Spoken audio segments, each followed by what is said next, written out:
My daughter left her 5-year-old autistic son on my porch and walked away without a word. That was 11 years ago. I raised Leo myself, ignoring the skeptics, who claimed a boy so quiet and sensitive would never survive in the real world.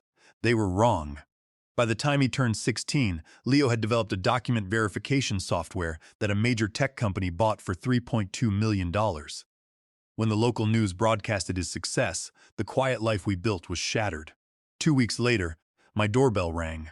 There stood my daughter, Victoria, flanked by a slick lawyer holding files that claimed she had been an active part of Leo's life all along. There were financial records, visit logs, and custody agreements, all fabricated, yet looking dangerously authentic. Our lawyer, Diana Mercer, warned me that without concrete proof of forgery, we stood to lose everything. Panic seized me, but Leo simply leaned over and muttered, "Just let her talk." I stared at him. We were on the verge of losing his future, and he wanted her to keep lying. But he sat there, blank and calm, watching her, and I had no idea what he had planned. My name is Julian Vance. I am 67 years old, and this is my story. It all started on a cold Friday night in November 2010. Victoria showed up with Leo and a single blue backpack. She told me she needed a break for just the weekend. Leo stood beside her, 5 years old, staring intently at the floorboards, rocking back and forth from his heels to his toes. His small hands were pressed tightly over his ears, even though we were speaking in quiet tones. I asked her what was going on, but she was already turning back to her car. She did not hug him, did not look at him, just got in and drove away.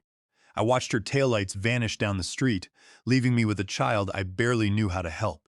I had taught elementary school for 35 years and worked with a few special needs children, but having my grandson under my roof was entirely different. I picked up his backpack.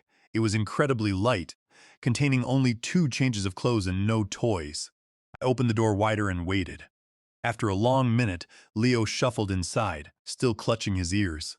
The hum of my refrigerator made him flinch, and when the heater clicked on, he let out a low whimper. I closed the door as gently as possible. That first night was a test of endurance. I made chicken tenders and fries, which Victoria had once mentioned he liked. Leo took one look at the plate and pushed it away. I tried pasta, then a simple sandwich, but he refused everything. He sat on the floor in the corner of the living room, humming a low, steady tone. I eventually offered him crackers, and he ate exactly 3 before curling up. Bedtime was even harder. When I tried to help him brush his teeth, he screamed in terror, as if he were in physical pain. I immediately backed away, realizing I had to let him set the boundaries. He slept on the floor of the guest room, refusing blankets. I stayed awake all night, listening to his soft, repetitive hum through the wall. The next morning, I called Victoria. No answer. I left a message asking for details on his diet and routine. She never called back. I tried again that night and the next day, but my calls went straight to voicemail. 1 week turned into 2. I took Leo to a pediatrician who officially diagnosed him with autism. The doctor asked if Victoria had initiated any occupational or speech therapy. I told him she had not. From that moment, I took over. I enrolled him in intensive behavioral therapy. I learned that he needed the exact same breakfast every morning. 2 scrambled eggs and 1 slice of toast cut diagonally, with no food items touching on the plate. I learned that our drive to therapy had to follow the identical route every day, or he would experience severe distress in the passenger seat. I learned to let him initiate physical contact. About 3 weeks after he arrived, I found him in the living room at dawn. He had poured out a bucket of toy cars and was lining them up. But it was not random. He had arranged them by their exact shades of color, creating a perfect gradient from dark red to orange, then yellow, green, and blue. The transition was so precise I had to squint to notice the differences. He had organized them by light frequency without any guide. I sat on the sofa and watched him work in silence, amazed by the order he created from chaos. December arrived and Victoria still had not reached out. I stopped trying to force eye contact or make him speak. I just focused on maintaining a rigid, predictable routine. Same meals, same therapy times, same quiet evenings. Leo became calmer. On Christmas Eve, I was baking cookies while Leo sat at the table, watching the flour dust the counter. The phone rang. It was Victoria. Her voice was flat and distant. When I asked when she was coming to get her son, she paused. Then she said, "I can't do this, Dad. He's yours now. I just can't." Before I could argue, the line went dead. I tried calling back repeatedly, but she had blocked my number. I sat on the kitchen floor, feeling the weight of the future crash down on me. Suddenly, Leo walked over, picked up the yellow plastic cup he used for water, and set it gently beside me on the floor. He did not say anything, but he stayed near me for a few minutes before returning to his corner. I sat there in the quiet kitchen, looking at the yellow cup, and resolved that I would give this boy everything I had. Over the next several years, our routine became our sanctuary.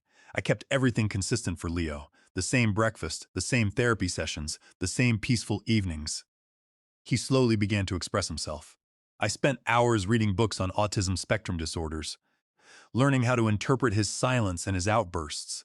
I studied pediatric occupational therapy manuals and behavioral psychology, trying to transform our home into a space where his senses would not be constantly assaulted by the noise and chaos of the outside world. When speaking was too difficult, I watched his movements. I learned that when his fingers twitched rapidly, it meant he was overwhelmed by sensory input, and when he tapped his chin, he was trying to calculate something. I started keeping a detailed daily logbook, writing down everything he ate, his sleep cycles, his reactions to sounds, and his triggers. This logbook was not just for therapy, it became our blueprint for survival, a physical record of our daily victories. Every small step we took was documented carefully, ensuring nothing was missed. On quiet evenings, we would sit at the dining table, and he would draw complex geometric shapes on paper while I graded school papers. It was our way of sharing space without pressure, establishing a wordless connection built entirely on trust and safety. By age 6, he was obsessed with magnetic letters, arranging them on the refrigerator in complex, repeating sequences. I noticed they were not words, but patterns of consonants and vowels grouped by alphabetical offsets. He would stand there for 3 hours straight, completely lost in his world of linguistic matrices. By 7, he began writing in small notebooks I bought from the dollar store. He did not write words initially, just rows of small ticks, circles, and geometric marks, tracking data that only he understood. His therapist, a patient woman named Dr. Brenda Miller, told me he was mapping his environment to feel secure. At therapy group meetings, other parents would ask me how I managed his meltdowns. I told them I did not manage him. I simply listened to him and gave him space. By 8, those marks turned into neat block letters and then full sentences. One morning when he was 8, as I was cooking his usual eggs, Leo looked up from his notebook and asked, "Why did Mom leave?" The question caught me completely off guard, and my hand shook as I held the spatula. I sat down opposite him, looked at his small hands, and chose to tell him the absolute truth. I told him she felt she could not give him the care he needed, and that raising him required a kind of patience she did not have. He nodded once, noted something down in his book, and went back to his page. He had spoken a full sentence, showing that he was processing his reality through facts, not self-pity. By September 2014, Leo was 9 and starting 4th grade. He was performing exceptionally well academically, but his social struggles remained a barrier for the school staff. The other children sometimes giggled when Leo wore his heavy noise-canceling headphones during assemblies or when he refused to sit next to anyone during lunch. One afternoon, the principal, Mr. Arthur Gable, called me to his office for an urgent meeting. He explained that Leo's teacher, Mrs. Albright, felt Leo was too disruptive because he would cover his ears during music class and refused to cooperate in group projects. They wanted to transfer Leo to a separate special education classroom in the basement of the school. I immediately refused. I knew Leo was ahead of his class in math and reading. The issue was not his intellect. It was the school's lack of willingness to accommodate his sensory sensitivities. I requested a formal IEP meeting to challenge their decision. I spent 3 days gathering every progress report, medical evaluation, and piece of classwork I had stored in my binders. At the meeting, the school psychologist pointed to his lack of social engagement. I opened my thick binder and laid out his test scores, 98% in reading and math, 2 years ahead of his grade level. I argued that under the Individuals with Disabilities Education Act, IDEA, Leo had the right to the least restrictive environment. I demanded simple accommodations, noise-canceling headphones for music class, extra time for transitions, and a quiet desk space when he felt overwhelmed. They eventually relented and signed the agreement, realizing I would not back down. That evening, Leo watched me sort the meeting documents into a 3-ring binder. I had color-coded tabs for school, medical, and therapy records. He walked over, studied my desk, and pointed to the school section. These should be sorted by date, then by subject, he said. I was stunned by his clarity. I handed him the papers, and within 15 minutes he had reorganized the entire binder using a system far more logical than my own.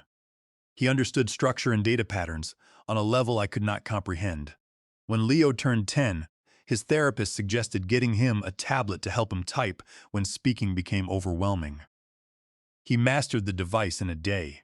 He immediately downloaded a scanning application and began digitizing every page of his notebooks, creating a massive digital archive of his childhood. When I asked why, he replied, "So the data is safe and cannot be lost." He also began noticing patterns in the outside world. He would point out that the traffic lights on Broad Street were mistimed by 12 seconds, causing unnecessary backups. He pointed out that a grocery receipt had overcharged us by $0.15 on for produce. He was always correct. He began analyzing human behavior too. Once, after a parent-teacher conference, he told me that his teacher did not like him. When I asked why, he explained, her smile was fake. The muscles around her eyes did not move. Real smiles require the orbicularis oculi muscle to contract. He was 11, and he was already decoding the world like a machine, finding the hidden structures beneath the surface of everyday interactions. By the summer of 2017, when Leo was 12, his focus shifted towards something entirely new, computer programming. It started when he found my old, slow laptop in the study, which I had used for school lesson plans. I would find him sitting at the kitchen table for hours, staring at lines of code that looked like an alien language to me. He told me he was learning Python through online documentation and free tutorials. He spent the entire summer coding. While other children were playing baseball outside or going to the community pool, Leo was in his room, completely absorbed in his monitor. I bought him a high-performance computer that fall using the last of my savings, knowing this was not a passing phase. He set it up in his room, and soon he was building small utility programs to automate tasks like sorting files, identifying duplicate data, and clearing registry errors. One evening, he called me to his room to demonstrate a program he had written. He showed me a simple text file, ran his code, and a long string of numbers appeared on the screen. "That is the digital fingerprint of the document, a cryptographic hash," he explained. He then changed a single letter in the text file, saved it, and ran the program again. A completely different string of numbers appeared. "See? The fingerprint changed entirely. This proves the file was modified, and it shows exactly when." I was deeply impressed. He was building tools to protect the integrity of information, using math to establish absolute truth. He wanted to make sure that once a record was written, it could never be altered by anyone. I would bring him sliced apples and a glass of juice late at night, and he would briefly look up, explain the mathematical concept behind hash chains, and go back to typing. I did not understand the math, but I felt an immense sense of pride in his dedication. When the programs ran successfully, a green line of text reading "System Verification Complete" would blink on his screen. It was like watching a child discover a secret language that allowed him to control his universe. Our quiet house, which used to feel empty and lonely after my wife passed away years ago, was now filled with the rhythmic click of his keyboard. It was the sound of my grandson building his own future, line by line, symbol by symbol. When he turned 13, he decided to digitize all of my old physical binders. He spent weeks scanning IEP records, medical receipts, phone statements, and calendars going back to 2010. But he did not just store them. He ran each file through a hashing algorithm he had created. He explained that each document was linked mathematically to the ones before and after it, creating an unbroken chain of data, much like a private blockchain ledger. If anyone tries to alter a single record, the security hashes will mismatch and the entire chain will break, he said. I asked why he was doing this, and he looked at me seriously. "Because people lie, Dad, but data doesn't." By age 14, he had started picking up small freelance programming jobs online through platforms for software developers. He did not tell me initially, but I found out when I saw a brand new, high-end monitor delivered to our doorstep. When I asked him where he got the money, he showed me a digital wallet containing $1,200 he had earned by debugging code for a database company in Chicago. I stood in his room, looking at the screen, and tears gathered in my eyes. This boy, whom the school board had tried to write off as unteachable, was supporting his own education and helping pay our utilities. I went to the electronics store to buy him a faster solid-state drive with some money I had saved. The clerk asked what kind of games my son played. I smiled and replied, "He doesn't play games, he designs security systems." The clerk laughed, thinking I was exaggerating. But when I told Leo about it, he didn't even smile. He just took the drive, thanked me, and went back to work. In 2018, when he was 14, he asked to go through my old storage boxes in the garage. He pulled out my old paper calendars, bank statements, grocery receipts, and utility bills from 2010 and 2011. He scanned every single one of them. I wondered why he needed grocery receipts from 7 years ago. He told me they were physical evidence of our daily lives. They proved where we were, what we bought, and when. I realized he was building a comprehensive, digital timeline of his life, verified by concrete, unalterable data. I assumed it was his way of processing the abandonment by his mother, creating a sense of order to heal his childhood wounds. I did not realize he was building a legal shield. By the time he was 15, the pandemic hit, and the world transitioned online. Leo barely noticed the change. He spent his days refining his software, which he now called the Document Integrity and Verification System. It was designed to detect document fraud by analyzing metadata, editing history, and digital signatures. In June 2021, when he was 15, he decided to sell the software. I helped him write professional emails to security firms. By the end of the year, he had multiple corporate clients. In March 2022, a major security corporation purchased the exclusive rights to his software for $3.2 million. The local news channel ran a segment about Leo's achievement. They filmed him at his desk, and the reporter asked what inspired him to create the program. Leo looked directly into the camera and said, "I wanted to build something that proves what is real. People try to change the past with lies, but the data always remembers." The broadcast aired on a Friday night. 2 weeks later, our lives were turned upside down. It was a warm Tuesday afternoon when the doorbell rang.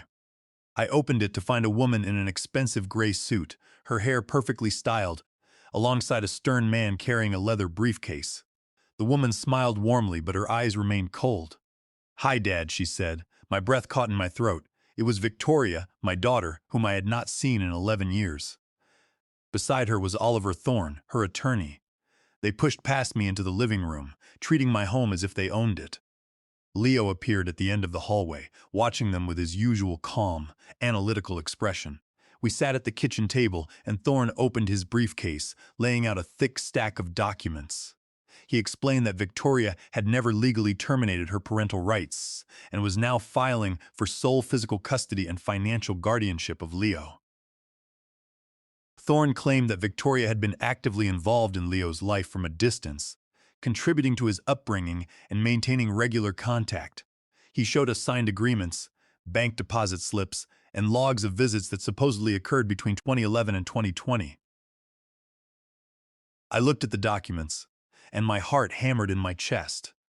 They looked incredibly real, complete, with official notary stamps, signatures, and dates.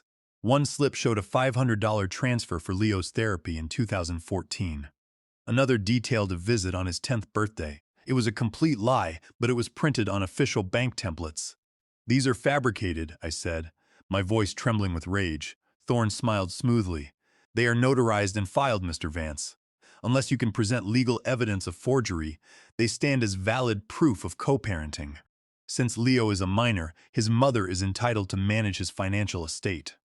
Victoria leaned forward, trying to look sympathetic, though she couldn't hide her greed. She dabbed her dry eyes and said, "Dad, I know you've done a lot, but a senior citizen shouldn't be managing this kind of wealth. I have a plan for Leo's future.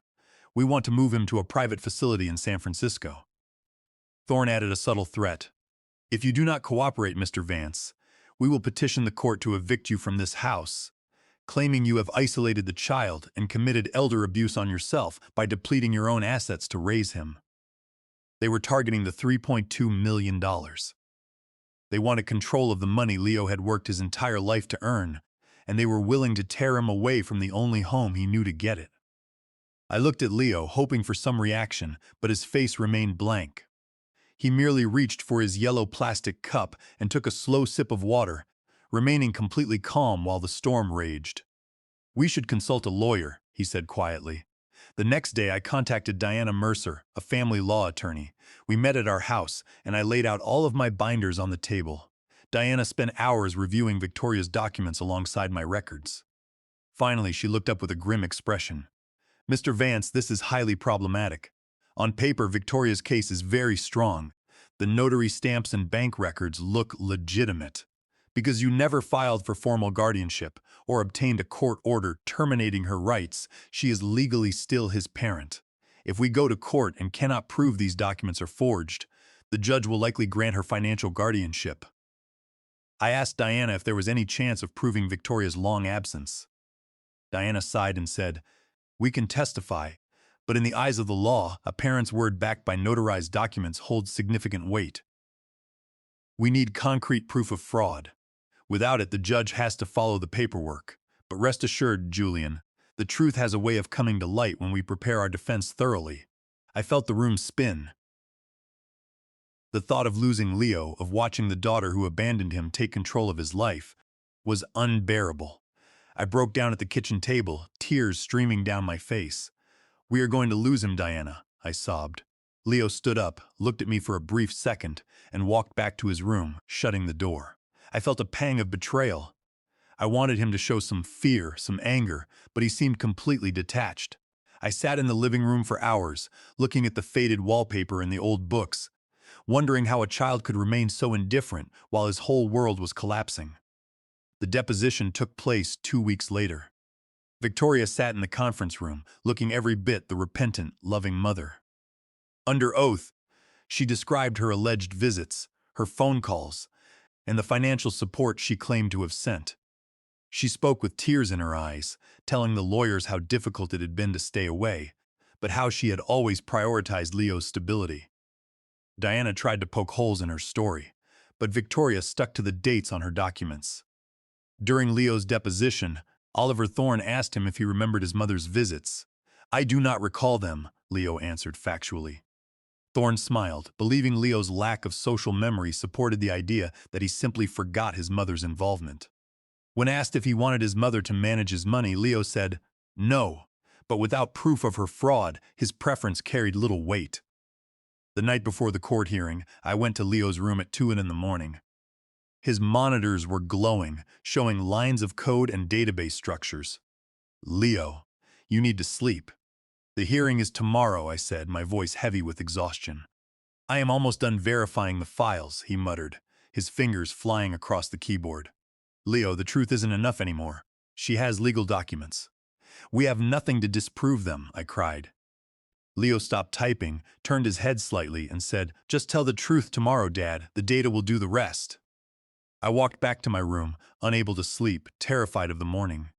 The courtroom of Judge Miriam Fletcher was quiet, filled with the hum of fluorescent lights and the scent of old paper. Victoria sat at the opposite table, looking poised and confident. Her lawyer, Oliver Thorne, stood and delivered a polished opening statement presenting their stack of notarized agreements and financial records. He argued that Victoria was the rightful guardian, ready to manage her minor son's estate. Judge Fletcher reviewed the documents, then looked down at Victoria. "Mrs. Bennett, you swear these documents represent actual transactions and visits?" "Yes, Your Honor," Victoria said softly, wiping a fake tear. "I have always tried to support my son." Then, Diana Mercer stood up. "Your Honor, my client wishes to present immediate evidence regarding these documents." Thorne objected, claiming the evidence had not been disclosed during discovery.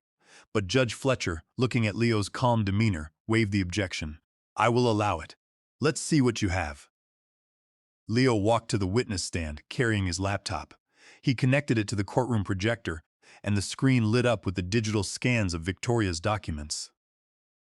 I have analyzed the documents submitted by Victoria Bennett using the verification software I built, Leo announced, his voice steady and clear.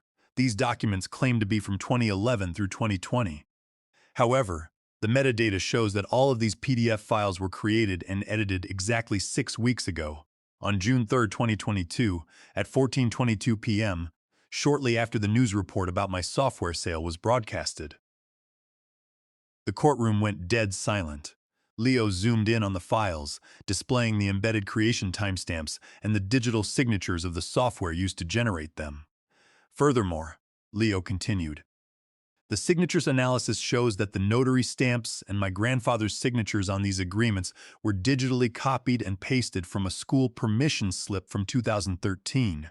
The pixel structure and compression algorithms show identical matches, proving they were forged using graphic editing software. Thorne stood up, his face red. This metadata can be manipulated. This software is unproven.